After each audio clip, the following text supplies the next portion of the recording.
Hi, ladies. Christian Conway, Winsider. Rachel, you had a career high of 26 today. I mean, season high. Season high.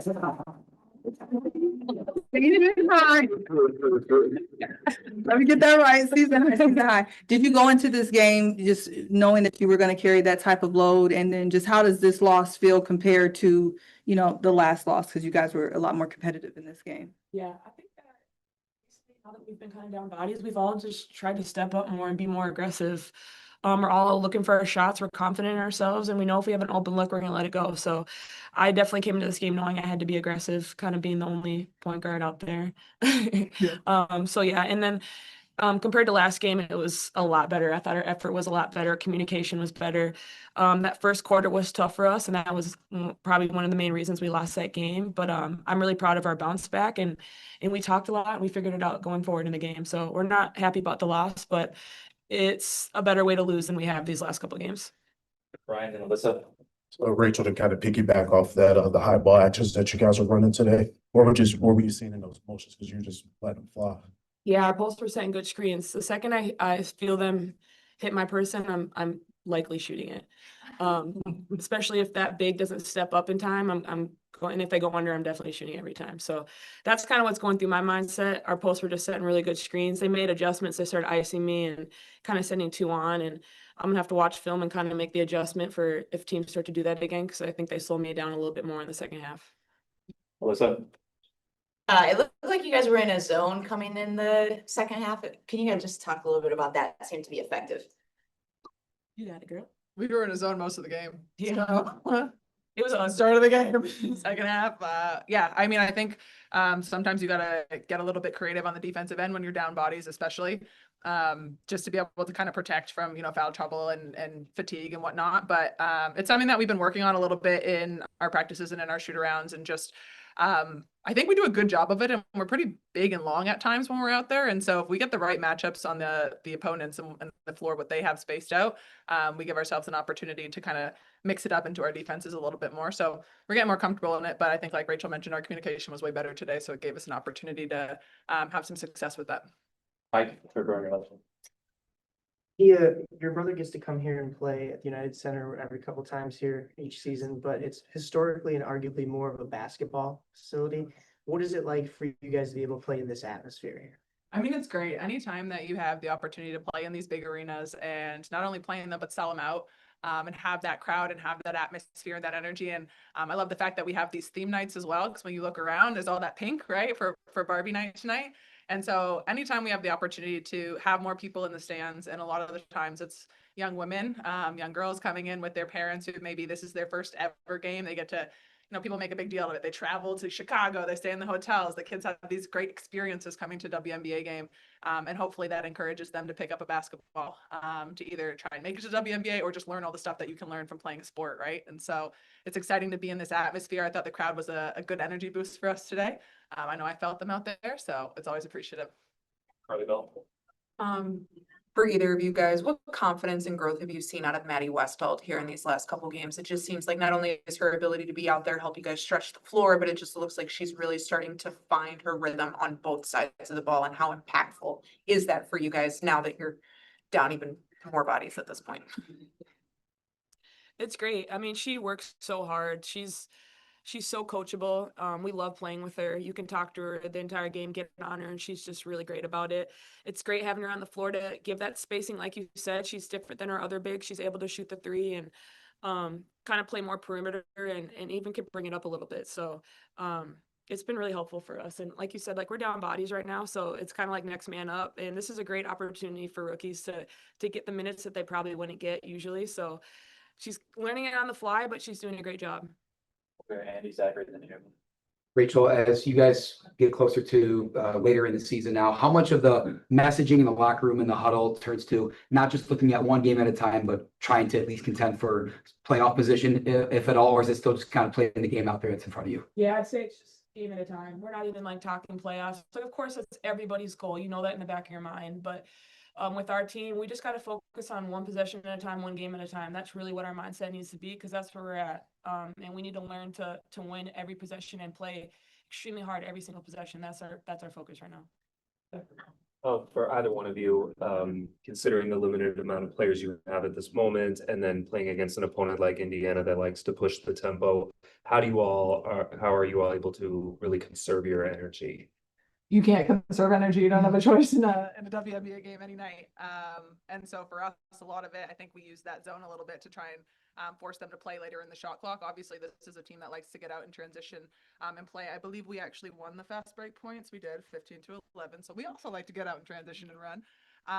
But I think for us, it's a matter of, it's a strategic game, right? You got to use your timeouts well. You got to use the stoppages to play well, and give yourselves an opportunity to kind of catch your breath. But at the end of the day, it's a mental game. Your body is going to get tired no matter how many minutes that you play every single night. And so the more mentally you can stay connected to not making a lot of those mistakes that just come from being fatigued, the better it is. And I thought we did a really good job of responding today, everybody, and having that mental toughness, knowing that we were going to be down bodies and you were going to be second wind at some point. Time for a few more. We're gonna Naomi. For any of you, you guys been without Ariel for a few games, Angel for the last couple of games, and the bench stays fired up for sure. So how beneficial is it to have their energy and the other players' energy on the bench, even though they're not on the court able to contribute to these games?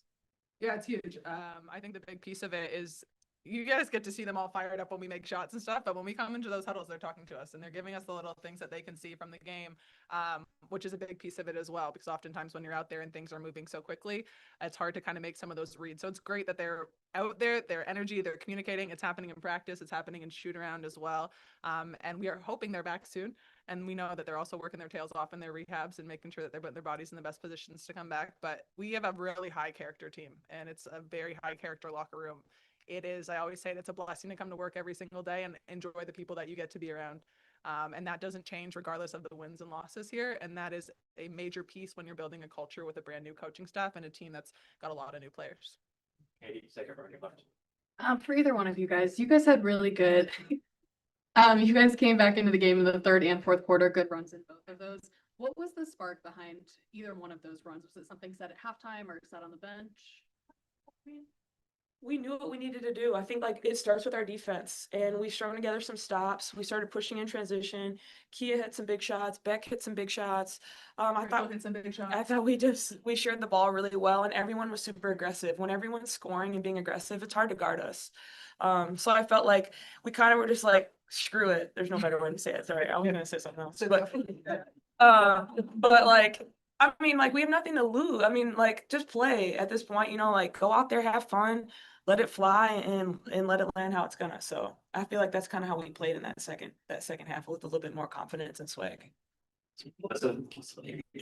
But before the game, Tyler was saying that he wanted Camila to be really aggressive and dominant.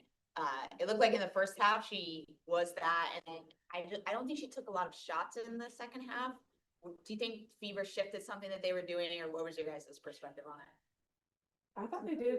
Yeah, I mean, they did a good job crowding us guards, but then they also were always aware of where she was, and really being physical with her and trying to push her off the block, and make those catches higher so that she's having to make a move further off the block, which also forces her to sometimes want to pass it, even when we're like, Mill, no, dog, we don't want it.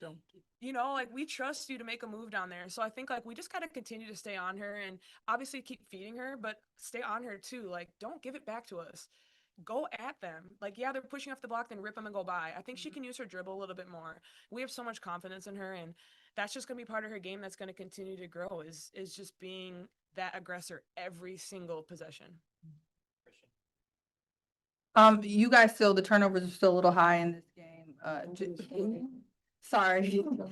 Just reflecting on that, do you think your opponents are they anticipating what you guys want to do? Or, do you guys have to be more creative with the type of looks that you're trying to get? What do you think is leading to that in this game? Personally, I'm just a knucklehead. Some of it is like I dribbled off my leg again, like, be serious. We're just like, our timing sometimes is bad. And then also like some post feeds, like timing on that and also holding off our defenders. It's just a little mixture of stuff. Like, but a lot of it is just me being a knucklehead. And us just better timing, and we're working on it. We really are. I know, like, I'm tired of talking about it, but I have to be better because I'm the top of the offense. So picking our moments too, right? Of like when I should throw a risky pass and when I shouldn't. So I got to be better about that. All of us do. All right. Question for either one of you. This was a big game in terms of 3-point base for the Chicago Sky. And I guess the question I have is 10 threes in this game, 6 for you, Rachel. We saw 3 for Beck Allen. Question about the importance of threes, knowing that you do have a significant hole in your offense in terms of like some of the post players who are out right now, and how does your 3-point shots kind of help to lift up the team? Yeah, I mean, it's what we do. We love it. It opens up the floor. I could have hit a couple more. Yeah. Just to join the party. That's all right. Cool. But we're gonna shoot it regardless, but it opens up the floor. I mean, I think it's gonna give Mill a little bit more space inside because their bigs have to step up now on say like I'm coming up a ball screen. They gotta step up closer. Hopefully I can get her behind. So it's just really great for spacing purposes, and it should really help out all of us be able to get more shots. And then most importantly, get Mill and E and our bigs the ball inside as well. Thanks, everyone. Thanks, Thank you. guys.